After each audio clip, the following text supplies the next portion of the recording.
আজকে খুব দ্বিধায় ছিলাম যে আর্জেন্টিনার জার্সি পরবো না পর্তুগালের জার্সি পরবো। কারণ আর্জেন্টিনা আর পর্তুগালের শত রেষারেষি, শত মেসি রোনালদোর লড়াই বাদ দিয়ে এখন তো একটা মিলনের সময়। ক্রিস্টিয়ানো রোনালদোর বাসায় আর্জেন্টিনা আর পর্তুগাল একাকার হয়ে গেছে। কারণ আর্জেন্টিনার কন্যা জর্জিনা রদ্রিগেজকে বিয়ে করছে পৃথিবীর অন্যতম বড় মহা তারকা, সর্বকালের অন্যতম সেরা ফুটবলার ক্রিস্টিয়ানো রোনালদো। ফলে লিওনেল মেসিকে এখন রাস্তাঘাটে ক্রিস্টিয়ানো রোনালদো শালা বলে ডাকতেই পারেন। আর ক্রিস্টিয়ানো রোনালদোকে কিন্তু দুলাভাই বলতে এখন মেসি বাধ্য। আর আমরা যারা মেসি ভক্ত রোনালদো ভক্ত আছি, এতদিন মারামারি কাটাকাটি করছি, আমরা পরস্পরের বেয়াই হয়ে গেলাম। ওকে, এই রকম একটা ফানি কন্টেন্টই করতে চাইছিলাম যে রোনালদো যেহেতু আর্জেন্টিনার জামাই হলো, আসলেই তো জর্জিনা আর্জেন্টিনার মেয়ে, বুয়েন্স আয়ার্সের জন্ম, বুয়েন্স আয়ার্সের বাবার মেয়ে।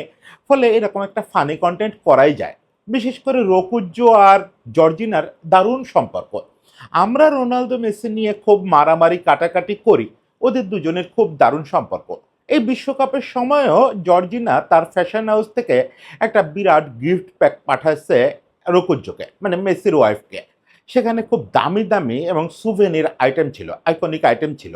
সেগুলোর আবার ছবি পোস্ট করে রকুজ্জো থ্যাংক ইউ বলছে। তারা দুজন প্রায়ই সোশ্যাল মিডিয়ায় দেখা যায় যে বিভিন্ন বিষয়ে হাসাহাসি করতেছে, খুনসুটি করতেছে।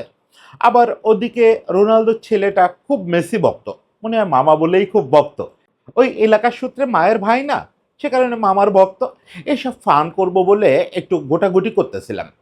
পরে হঠাৎ করে ঘুরতে গিয়ে এই যে হোর্হে রদ্রিগেজ, যিনি হচ্ছে রোনালদোর শ্বশুর, যিনি এই জর্জিনার বাবা, ওনার সম্পর্কে পড়ে শুনে মনে হলো যে এই লোকটাকে নিয়ে তো একটু আলাদা করে কথা বলা যায়।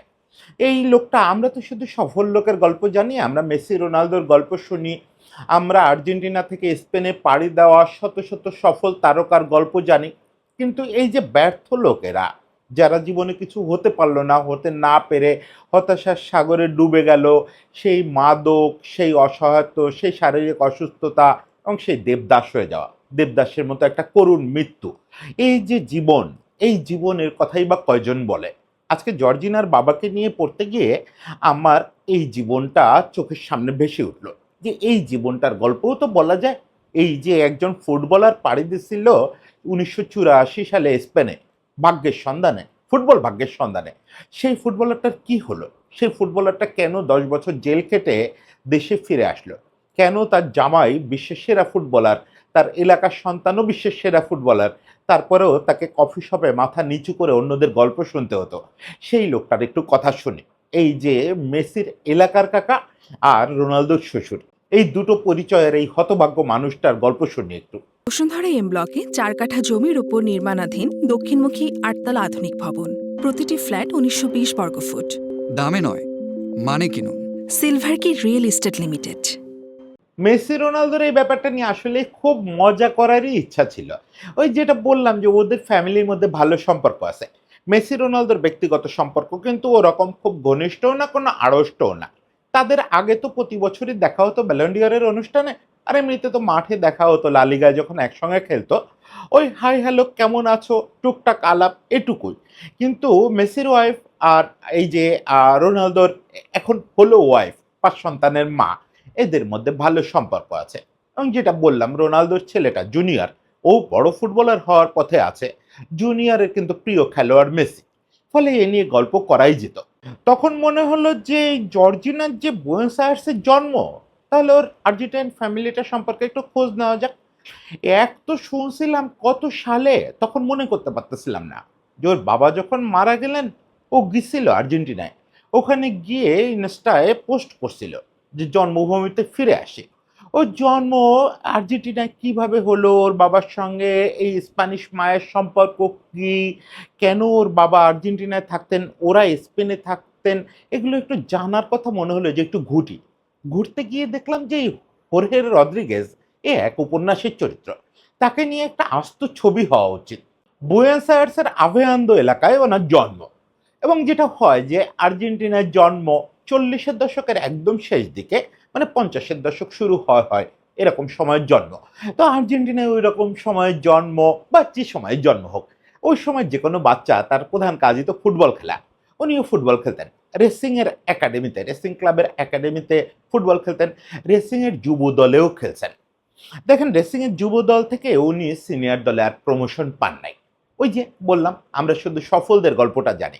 উনি যদি রেসিংয়ের সিনিয়র দলে প্রমোশন পেতেন, ওনাকে হয়তো ইউরোপের কোনো ক্লাব বড় দামে কিনে আনতো। তাহলে তো আমরা হোর্হে রদ্রিগেজের গল্প এমনিই জানতাম যে বিশ্বকাপ খেলা এক তারকা, হয়তো হতে পারত।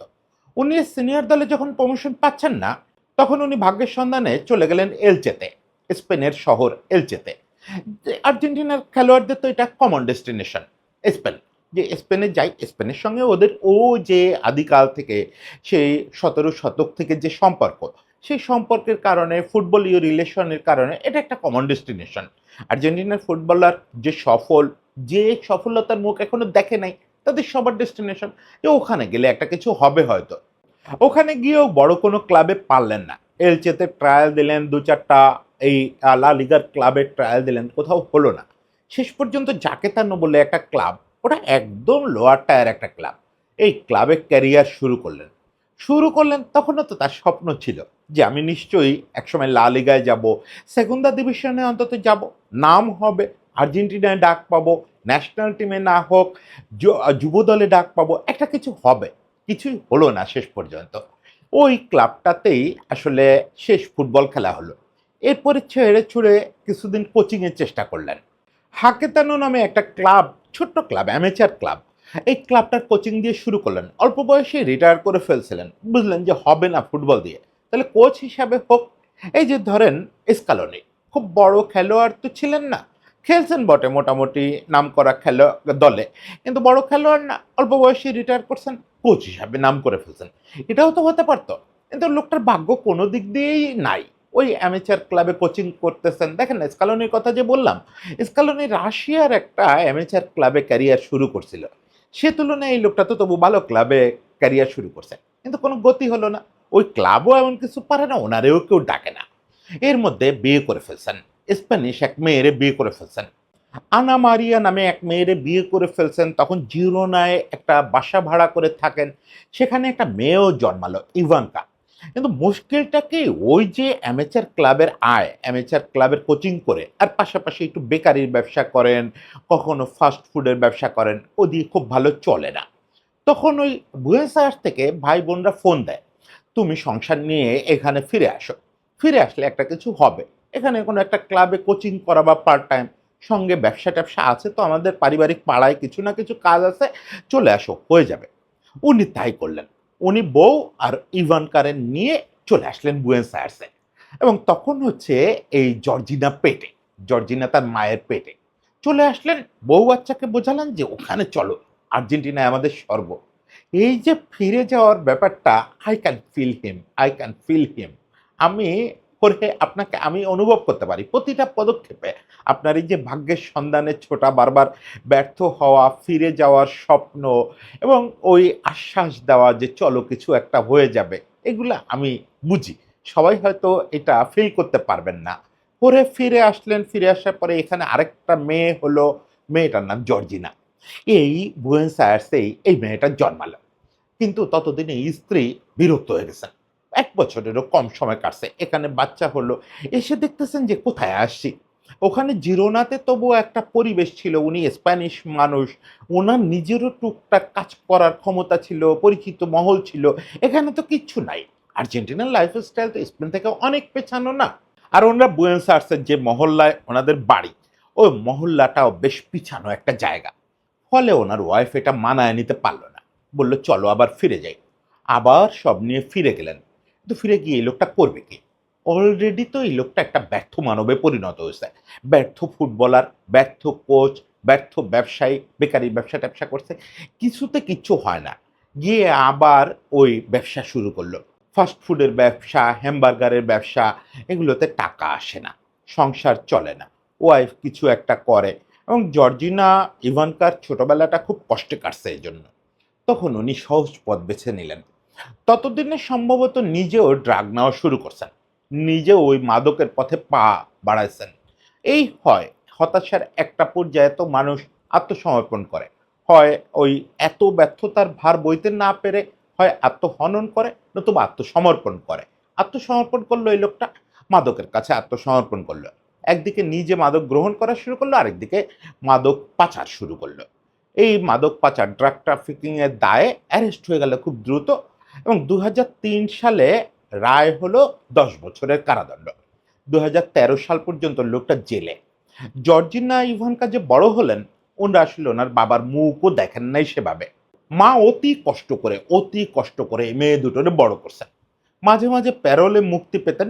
ওই একটা রিপোর্টে পড়তেছিলাম যে আমরা 10 বছরের জেল বলতে যেরকম টানা জেল বুঝছি, এরকম হয় না। এইসব অপরাধে কিছুদিন জেলে কিছুদিন বাইরে এরকম সুযোগ থাকে। উনি মাঝে মাঝে ফ্যামিলির সঙ্গে সময় কাটাতে পারতেন।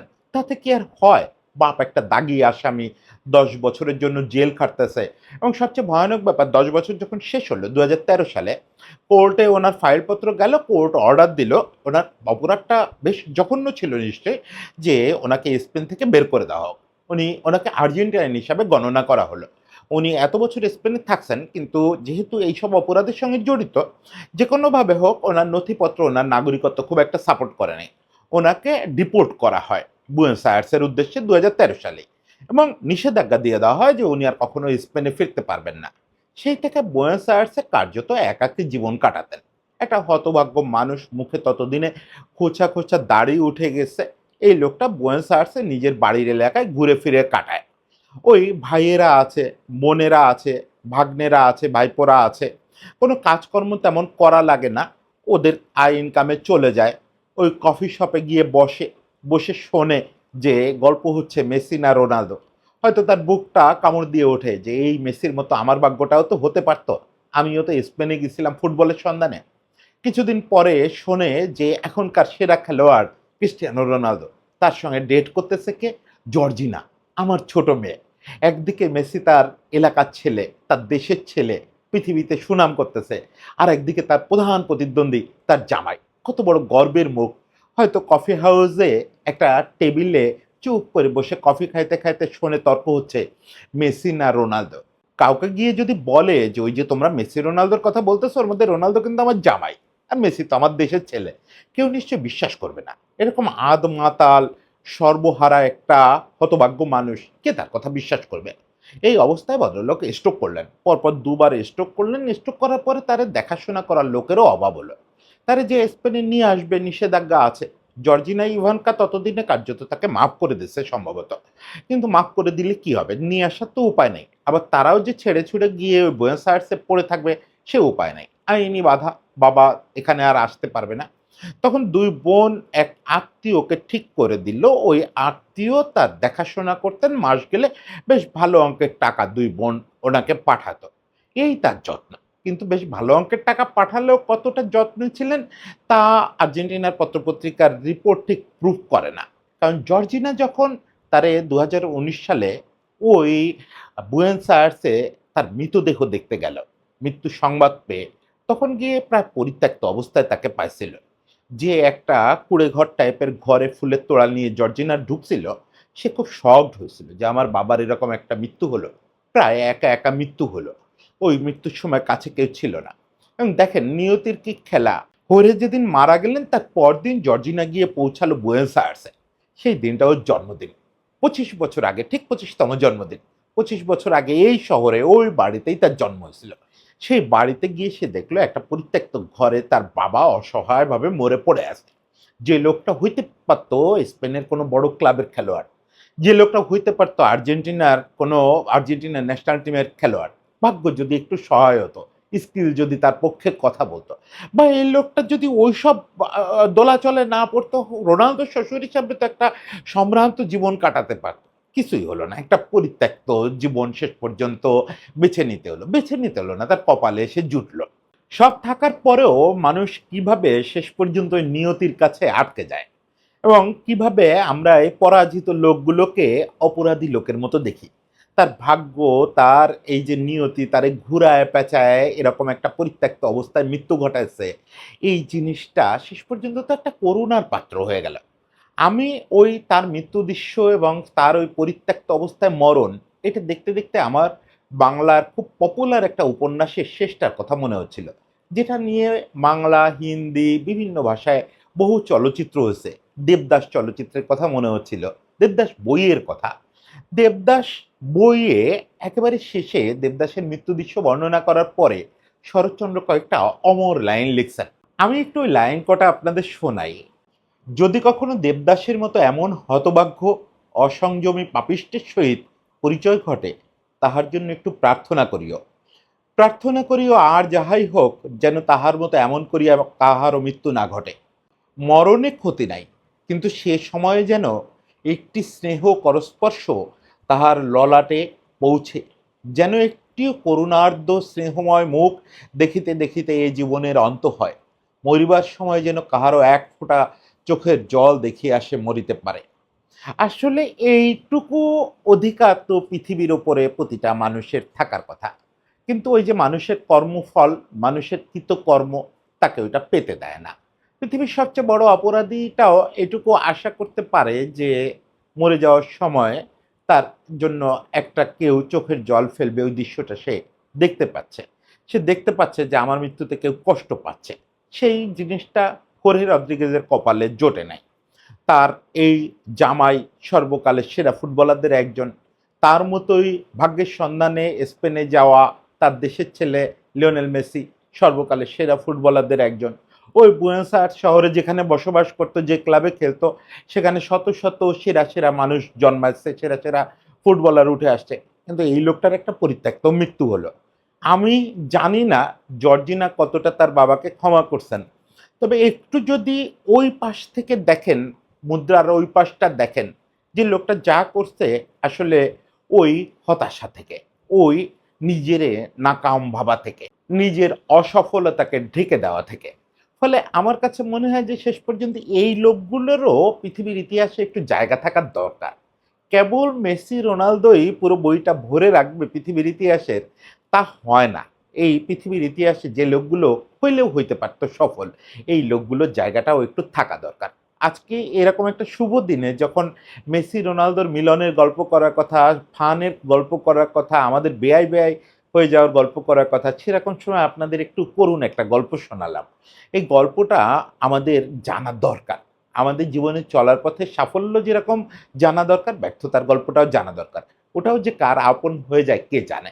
আশা করি কাহারও ভাগ্য এই দেবদাসের মতো না হোক।